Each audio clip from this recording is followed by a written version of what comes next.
뭐 항상 그렇지만은 그래도 오늘 예배를 드리는 분들은 특별히 복음에서 좀 난해하다는 것을 확실하게 알게 되어지는 그런 은혜를 받게 될 것입니다. 발람에 관한 거거든요. 이거는 논문 형식이에요. 그래서 양이 많은데 그 대신 좀 속도를 좀 내서 하도록 하겠습니다. 미리 예고를 하면은 왜 하나님은 끝까지 계속 응답을 하시는가? 그 점이 의아하지 않아요?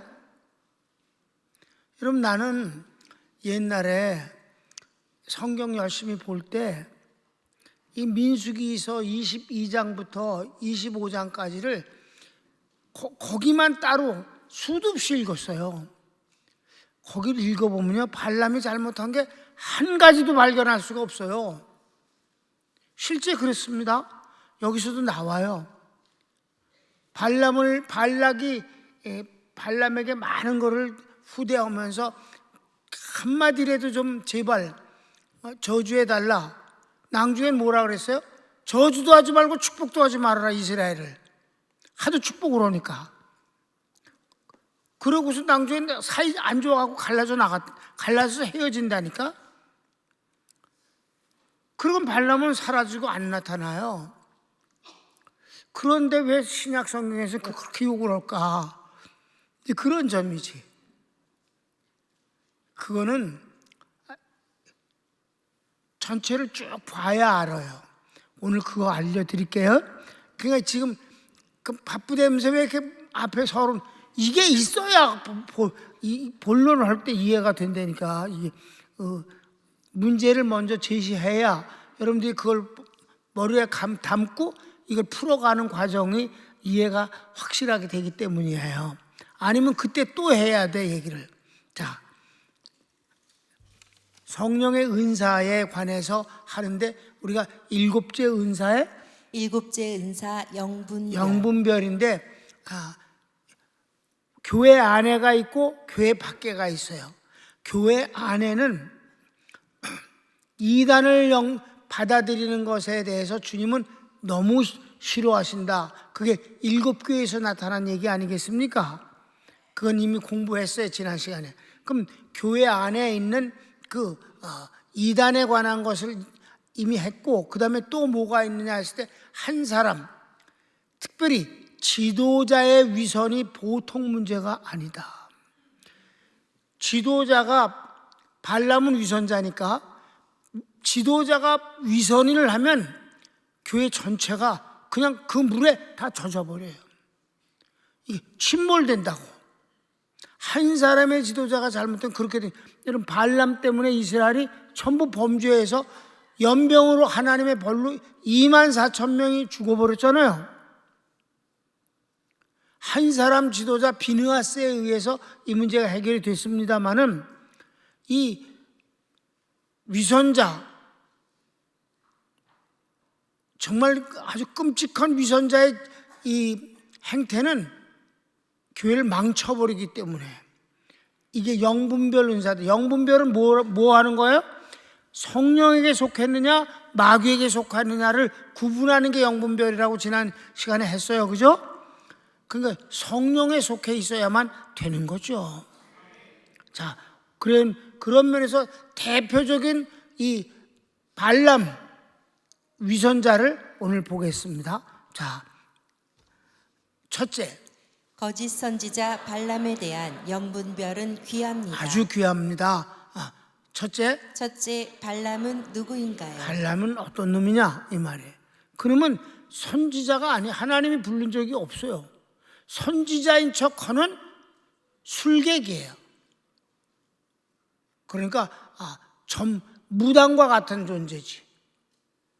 그래서 뭐라고 썼어요? 1번, 발람이 하나님의 선지자인가에 대해 하나님은 그를 부르신 적이 없습니다. 그는 스스로 선지자를 자처했습니다. 그런데 선지자는 아니고 술객이었다. 뭐 그 복술가다.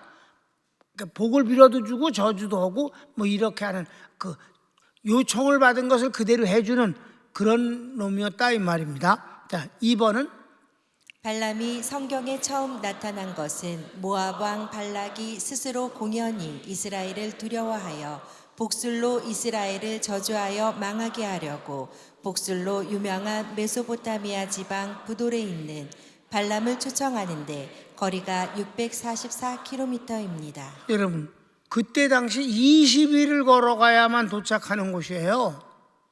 그러니까 그렇게 먼 곳에 이스라엘 백성들하고 관계도 없는 지역에 있는 놈이야.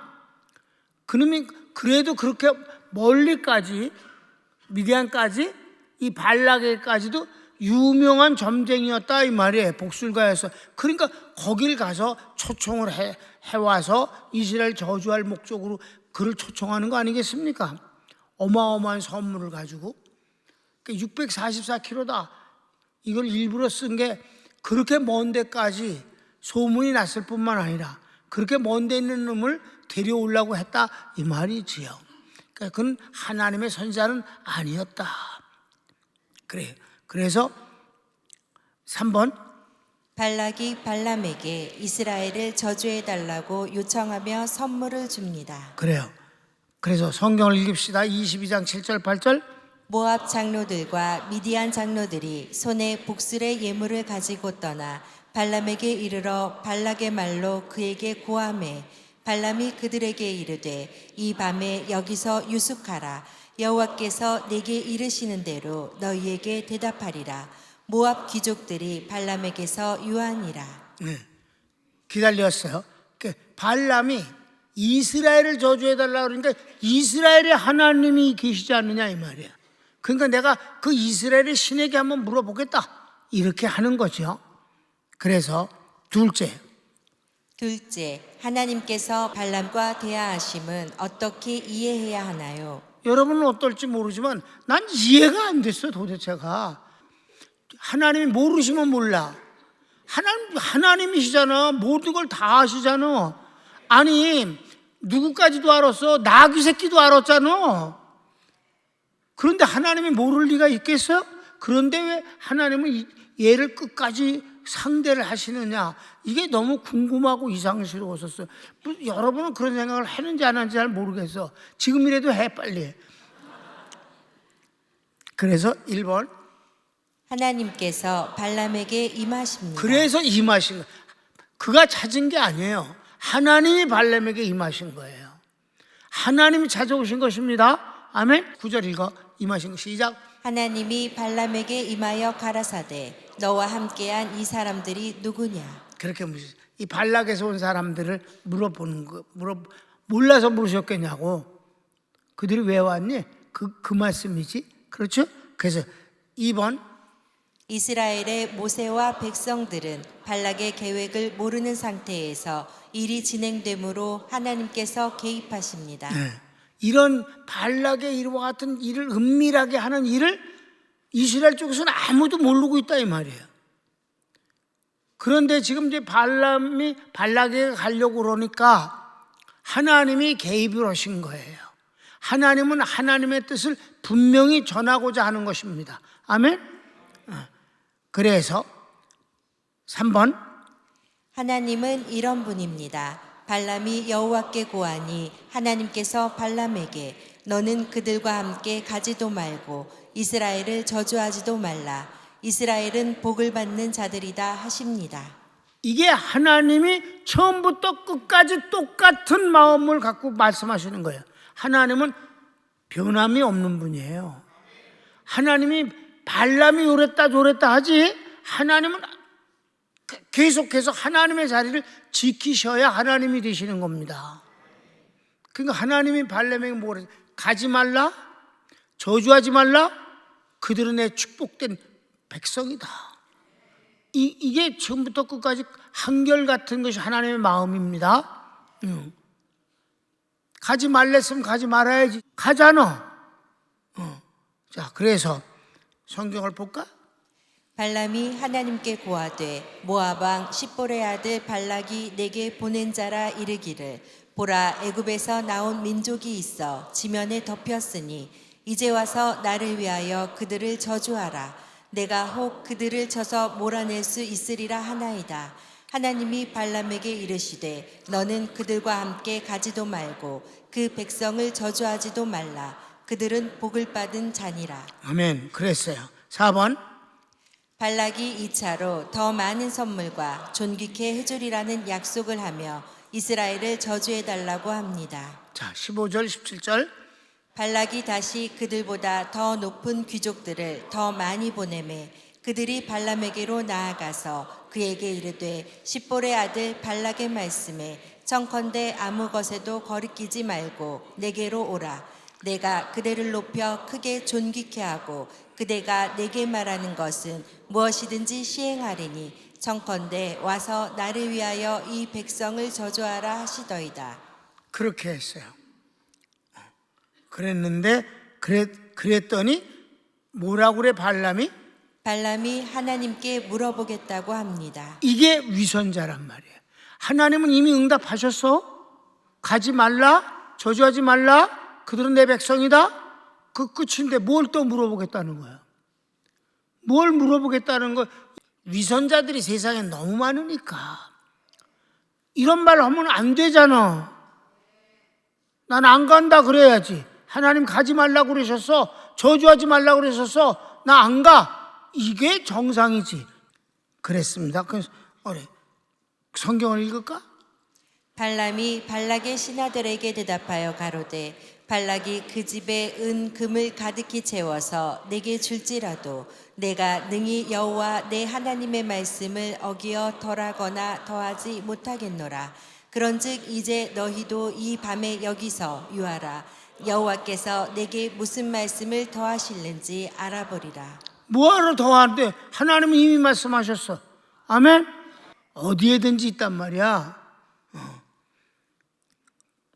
그래서 이미 주님은 말씀하셨습니다. 발람은 주님을 희롱하는 것입니다. 이건 벌써 하나님을 희롱하는 장난질하는 시라 이 말이에요. 그래서 그 다음에 하나님께서는 가라 하십니다. 가룟 유다에게 내 할 일을 하라 하심과 같습니다. 그럼 하나님을 잘 알아야 돼. 하나님은 하나님의 뜻을 먼저 전하셔요. 그리고 그러지 말라고 그러셔요. 회개하라고 그러셔요. 그런데도 아주 굳세게 자기 욕심을 채우기 위해서 앞으로 나가잖아? 안 막으셔. 절대 안 막으셔. 아셨습니까? 하나님은 막으시면 하나님이 우리에게 뭘 주셨어요? 자유의지를 주셨어요. 여러분, 하나님이 어떤 분이에요? 만물을 창조하시고 아담에게 이름을 지으라고 하신 분이야. 아담이 이름을 지으면 그게 그 이름이 돼서 오늘날까지 온 거예요. 하나님은 이런 분이셔요. 우리에게 최대한 자유와 의지를 존중해 주신다고. 그 대신 하나님의 뜻은 미리 전하시지. 근데 굳이 하겠다고 그러면 주님이 그랬어요. 이 중에서 날 팔자가 있느니라. 분위기 싸늘했잖아. 팔자가 있다니 어떻게 감히 예수님을 팔아먹어? 근데 팔으려 먹으려고 한 놈이 있잖아. 13장 1절에 벌써 마귀가 가룟 유다에게 예수를 팔려는 생각을 넣었더니 그래서 받아들였단 말이에요. 그랬더니 주님이 이 중에서 날 팔자가 있다. 근데도 내니까 다들 두려워서 그랬는데도 가만히 있었단 말이야. 마지막에 주님 뭐라고 하셨어요? 네 할 일을 하라. 하나님은 막지 않으셔요. 그래서 제일 하나님의 심판이 다른 말로 표현하면 뭐라고 그래? 내어버려 두사, 내깔겨 두시는 거예요.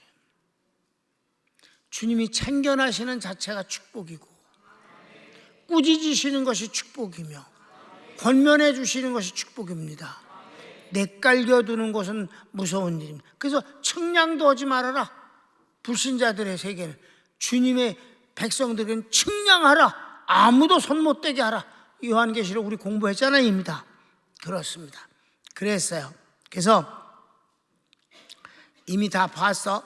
그다음 셋째, 짐승이 말을 합니다. 오죽하면 짐승이 말을 하는, 성경 전체에 짐승이 말하는 곳은 여기뿐이 없어.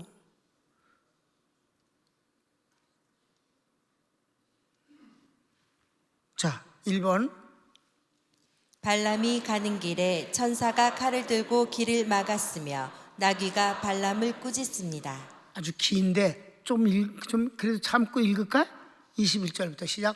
발람이 아침에 일어나서 자기 나귀의 안장을 지우고 모압 귀족들과 함께 행하니 그가 행함을 인하여 하나님이 진노하심으로 여호와의 사자가 그를 막으려고 길에 섰느니라. 하나님이 진노하셨어. 가는 거에 대해서 아셨습니까?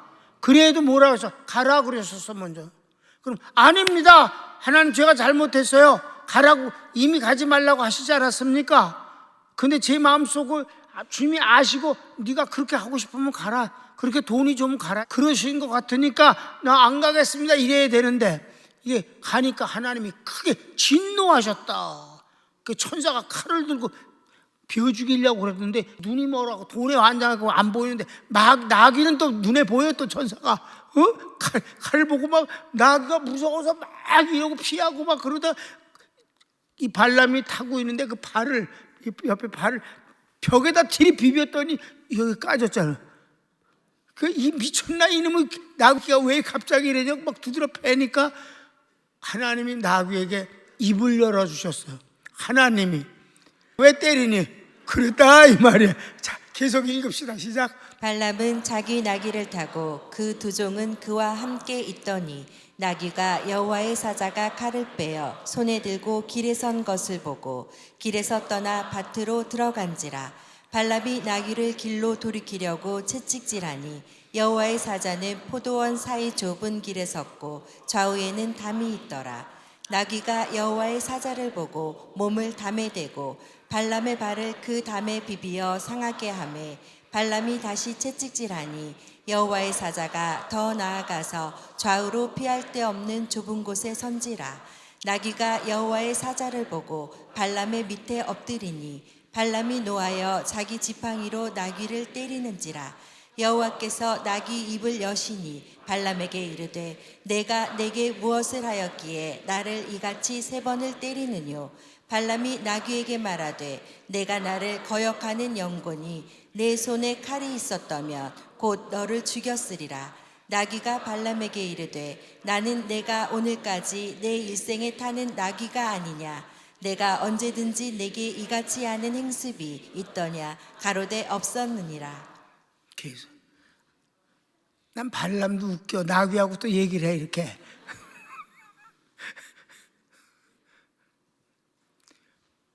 그러니까 무슨 말이에요? 나귀보다도 못한 놈이다 이 말이에요. 나귀가 그러잖아. 내 평생에 너를 태웠는데 한 번이라도 내 이런 적이 있었냐? 없었다. 그래서 내가 오죽하면 이렇게 눈 뜨고 좀 봐봐. 그 낭전에 하나님이 눈을 뜨게 하셔서 이게 천사를 보게 됐단 말이에요. 발람이. 그러니까 얼른 데려가 그제서야 이런 위선자들은 또 이익을 위해서 위선을 떨지만은 근사한 척하는 거지만 위기가 오면 금방 비굴해지는 거지. 무릎을 팍 꿇고 잘못했다고 한다 이 말이야. 근데 그건 진정한 회개가 아니라 살려고 안 죽으려고 몸부림을 치는 것뿐이다. 아셨습니까? 그랬습니다. 그래서 2번 발람이 회개하는 척합니다. 천사가 내 갈 길을 가라 합니다. 성경을 읽읍시다. 발람이 여호와의 사자에게 말씀하되 내가 범죄하였나이다. 당신이 나를 막으려고 길에 서신 줄을 내가 알지 못하였나이다. 당신이 이를 기뻐하지 아니하시면 나는 돌아가겠나이다. 여호와의 사자가 발람에게 이르되 그 사람들과 함께 가라. 내가 내게 이르는 말만 말할지니라. 발람이 발락의 귀족들과 함께 가니라. 가. 얘가 가면서도 얼마나 불안스럽겠어. 그래도 하나님도 가라고 그러고 너도 가라고 했다 그러잖아. 언제든지 핑계거리를 대는 거지. 난 안 가려고 그랬었는데 뭐 이러면서 이 위선자들이 하는 짓들이에요. 3번 발락이 발람을 우대합니다. 어마어마하게 우대하는 거는 읽지 마. 그냥 아주 뭐 상을 차려놓고 뭐 말도 못하게 잘해줬어. 선물이 막 넘치게 하고. 넷째 발람의 위선이 대단합니다. 발람의 위선이 하도 발람이 위선이 완벽해서 다들 속는다 이 말이에요. 아멘? 나도 속는단 말이에요. 근데 발람이 위선을 한 것은 일부러 위선을 꾸며서 한 건 아니에요. 발람의 입에 말씀을 주시는 하나님이셔요. 그래서 자기가 의지로 그렇게 한 게 아니라 하나님이 그렇게 하셨기 때문에 그렇게 할 수밖에 없었던 거예요. 무슨 말인지 아세요? 예언을 3번 하는데 3번 다 하나님이 발람의 입에다 말씀을 주셨어요. 그래서 그거 했을 뿐이에요. 나중에는 발람이 집으로 갔다니까 이 좋은 거 다 포기하고 가는구나 이렇게. 근데 성경은 그 뒤 발람 얘기를 안 하는데 언젠가 발락한테 와 있더라니까. 자, 그 부분을 봅시다. 가르치기 1번. 발람이 첫 번째 예언합니다. 하나님께서 입에 주신 내용입니다. 이스라엘을 축복합니다. 발락이 분노합니다. 여러분, 발람이 있다고 예물을 한다고 하나님이 받으십니까? 하나님은 여러분 성전에서 받으시는 거야. 예물을 제사장에 의해서 이렇게 한다고 받으시냐고. 이놈은 그냥 술객으로 지가 하고 싶은 걸 한 것뿐이야. 그래도 하나님은 상대를 하신단 말이에요. 그러면서 이게 예언을 하는데 얼마나 이스라엘을 축복하는지 말도 못해. 그러니까 마지막에 보면 12절만 읽자. 12절 시작. 대답하여 가로되 여호와께서 내 입에 주신 말씀을 내가 어찌 말하지 아니할 수 있으리이까.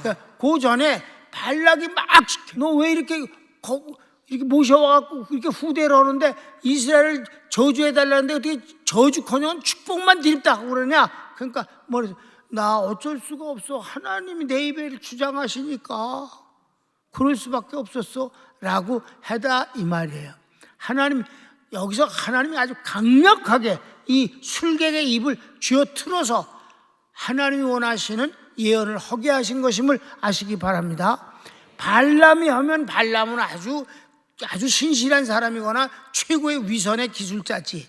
아니요, 하나님이 그렇게 하신 거예요. 2번. 발람이 두 번째 예언합니다. 하나님께서 주신 것입니다. 하나님께서 주신 겁니다. 그런데 이 중에 아주 길게 많이 하는데 그 중에 하나만 할게요. 하나님의 그 정체성을 이 거지 같은 놈 입을 통해서 주님이 직접 하신 거예요. 자, 19절에 한번 볼까? 19절 시작. 하나님은 인생이 아니시니 시건치 않으시고 인자가 아니시니 후회가 없으시도다. 어찌 그 말씀하신 바를 행치 않으시며 하신 말씀을 실행치 않으시랴. 할렐루야. 하나님은 인간이 아니니까 말하는 것을 도로 집어먹지 않는다. 시건하지 않으신다. 약속한 바를 반드시 실행하시는 분이 하나님이시다. 이렇게 지금 발람이 하는데 발람이 그런 말을 하고 싶어서 했겠어? 아니면 지식이 있어서 했겠어? 하나님의 성령이 그 입을 쥐어짜서 그렇게 하신 것이다 이 말입니다. 그러니까 발락이 너무 실망하는 거지. 발락이. 그러니까 뭐라 그러냐면 두 번째는 그따구로 이스라엘 축복하려면 저주도 하지 말고 축복도 하지 마라. 그랬다 이 말이야. 그 다음에 세 번째는 발람이 세 번째 예언합니다. 하나님께서 주신 말씀입니다. 그래요. 그렇게 했다면 길어. 아주 길어. 근데 똑같은 내용이야. 다 거의 같아. 그래서 4번 발람이 돌아갑니다. 돌아가는 걸 한 절이니까 읽자. 25절 발람이 일어나 자기 곳으로 돌아갔고 발락도 자기 길로 갔더라. 완전 결별이었어. 욕을 하면서 그 발람도 그 날들 어쩌라고. 내가 그렇게 나오는 걸 어떻게 해. 내가 나오는 거를 갔는데 성경은 기록하고 있지 않은데 언젠 몰래 왔다 이 말이야. 왔어. 발락한테 와갖고 본격적으로 이스라엘 사람들을 미혹하게 했다 이 말이에요. 그래서 이스라엘 사람들이 우상을 섬기고 여인들과 동침하고 이래서 하나님이 막 크게 분노하여 이스라엘 백성들을 벌을 내리시게 되는 거예요. 자, 다섯째. 이스라엘 백성들이 하나님께 범죄하고 벌을 받습니다. 가르치기 1번. 이스라엘 백성들이 모압 여인들과 음행하고 우상을 섬깁니다. 그래. 자, 요건 1절에서 3절이니까 짧으니까 이스라엘이 시딤에 머물러 있더니 그 백성이 모압 여자들과 음행하기를 시작하니라. 그 여자들이 그 신들에게 제사할 때에 백성을 청함에 백성이 먹고 그들의 신들에게 절함으로 이스라엘이 바알보올에게 부속된지라. 여호와께서 이스라엘에게 진노하시니라. 그렇습니다. 그렇게 됐어요. 그래서 2번 하나님께서 이스라엘에게 벌을 내려 연병으로 죽은 자가 24,000명입니다. 이게 배후에서 이 일을 실행한 놈이 발람이다 이 말이에요. 발람이. 그래서 돌아갔어. 그 범죄하고. 그래서 3번 비느하스가 범죄자를 처형하니 하나님께서 용서하십니다. 그건 우리가 잘 아는 얘기잖아요. 그래서 하나님이 용서하시는 부분 10절 11절만 봅시다.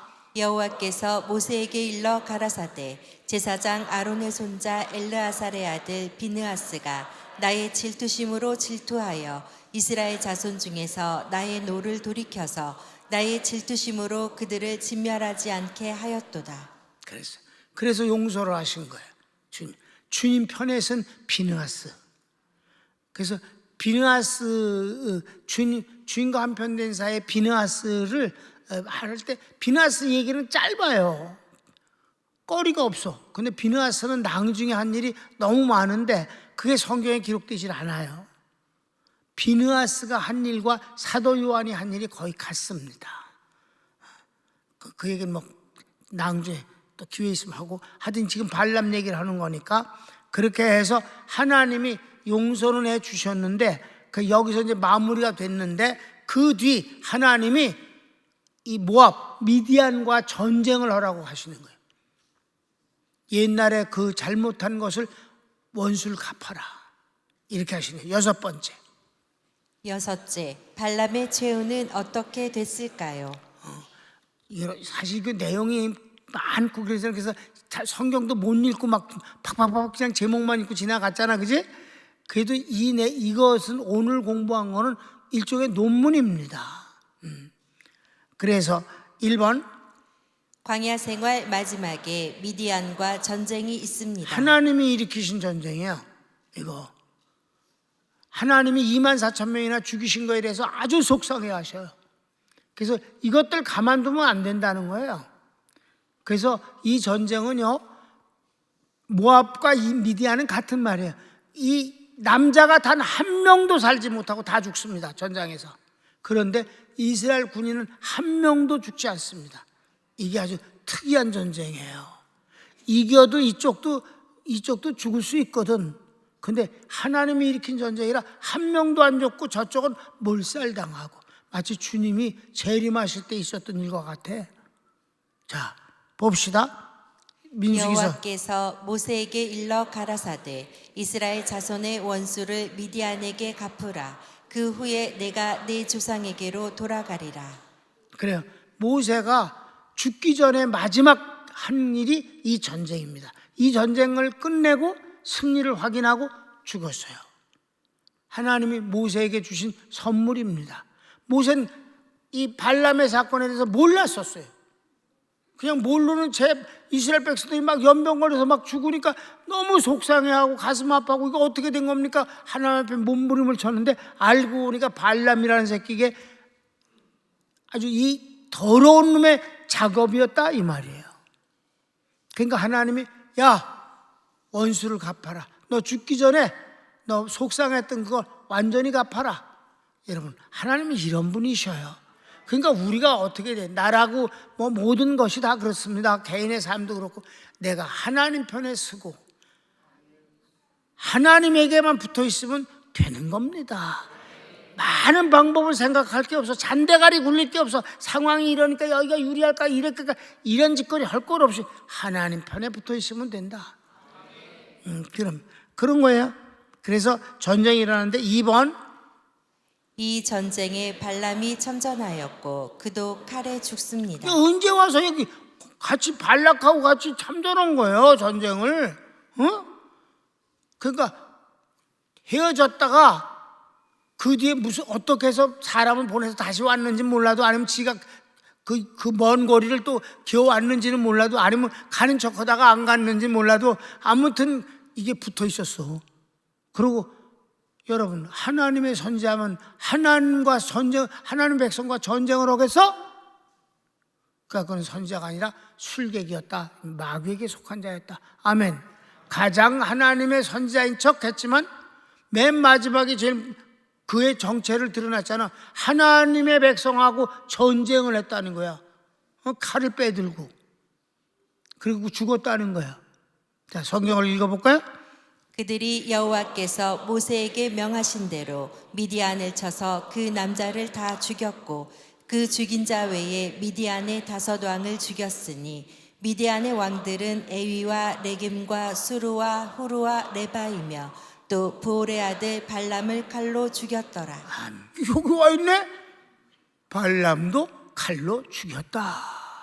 특별히 딱 지적을 해서 죽였다. 그러니까 그놈이 영화를 누리고 호강을 하고 권력을 소유한 세월이 얼마나 됐겠느냐.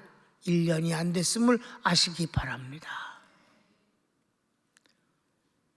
이전에 아론이 죽었거든.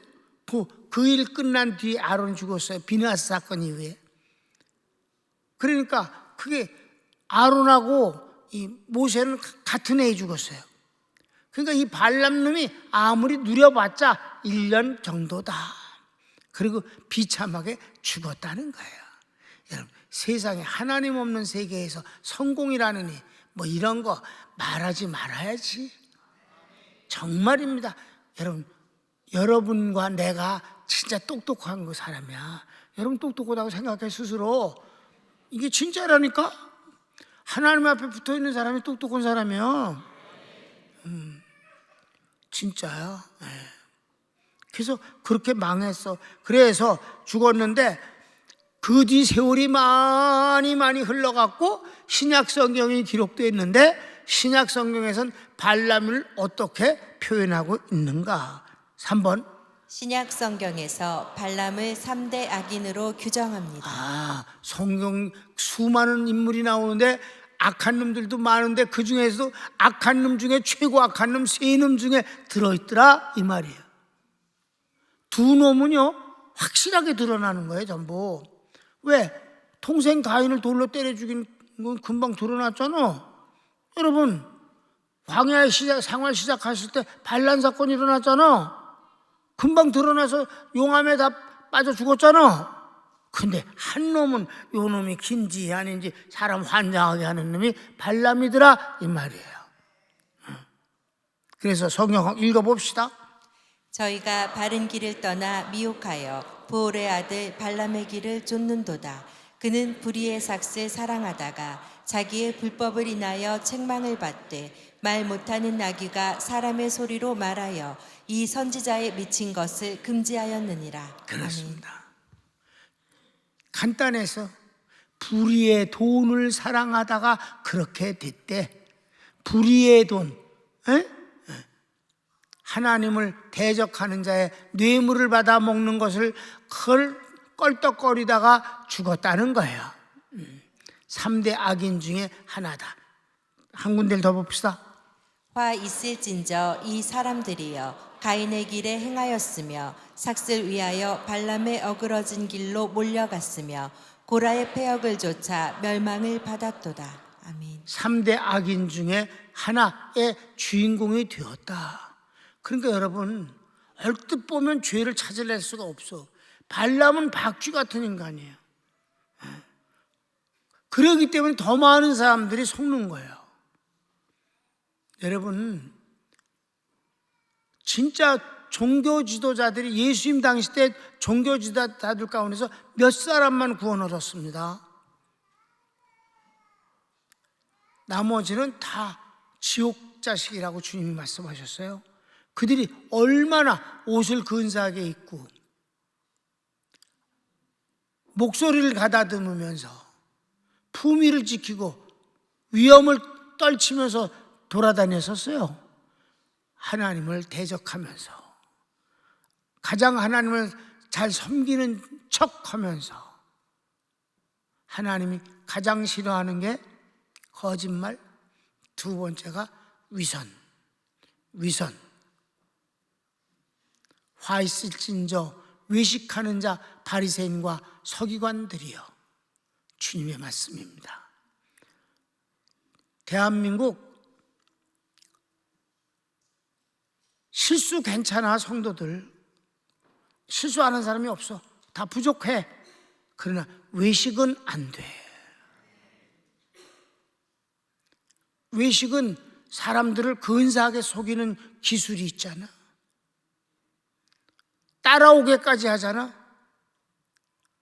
그냥 교양이 부족한 사람은 그냥 지 혼자서 잘못을 저질러서 사람들에게 혐오스러워. 그러니까 그런 놈은 안 따라가. 근데 외식하는 자는 너무 근사하게 꾸미기 때문에 따라가는 것이 문제인 거예요. 사랑하는 여러분, 처음에 하나님이 가지도 말고 저주하지도 말고 이 백성들을 너는 무서워해야 된다. 내 귀한 백성들이니라. 그걸 생각했다면 저는 절대 안 망했을 것인데, 자기 생각으로 이렇게 저렇게 변명하고 핑계를 대고 합리화시키면서 끝이 망하는 거지. 여러분, 어떤 상황 때마다 변명을 기가 막히게 잘하는 놈은 저주받은 놈입니다. 그것이 부끄러운 일이면 얼굴이 빨개졌고 아무 말도 못하는 사람이 가능성 있는 사람입니다. 어떤 상황에서든지 말을 잘한다. 저주입니다. 난 여러분이 부끄러움을 당할 수 있는 사람이 되기를 바라고, 할 말이 없는 사람이 되기를 바랍니다. 어떤 상황에서든지 말을 잘한다? 그건 절대 상대를 이용을 하지. 자기도 물론 복을 못 받지만은, 우리는 하나님 앞에서 부끄러움을 느낄 수 있는 것이 그것이 축복입니다. 죄송해할 줄 알아야 되는 거고, 할 말이 없어야 되는 것도 당연한 겁니다. 할 말이 없다야, 뭐 그럴 수 있는 거지. 어떤 상황에서든지 말을 잘한다. 사기꾼이에요. 위선자입니다. 발람 같은 놈이지. 근데 그 말이 그럴싸하고 합리적인 것 같은데 뒤를 뒤집어 버리면 이게 거짓말이고 임기응변이고.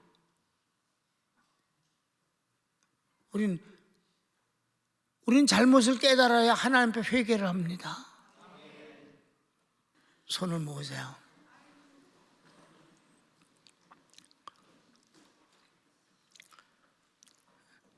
사랑하는 여러분, 오늘 발람에 대해서 공부했습니다. 3대 악인에 들어가기가 뭐 쉽겠습니까? 얼마나 악한 놈이겠습니까? 우리가 뭐 그 근처 가려고 해도 안 됩니다. 이것도 타고나야 되는 겁니다. 다만 여러분, 하나님이 그런 놈하고 관계하고 대화를 하시는 걸 보면 알 수가 있습니다. 하나님은 변함이 없으신 분입니다. 시건도 하지 아니하시고 한 번 약속한 건 반드시 지키시는 분이라고 했습니다. 그분 말씀을 듣는 자가 복이 있는 것이고, 그 말씀을 순종하는 자는 더욱 복이 있는 것입니다. 그분을 사랑하는 사람은 더더욱 복이 있는 것입니다. 주여 한번 부르기도 합시다. 주여.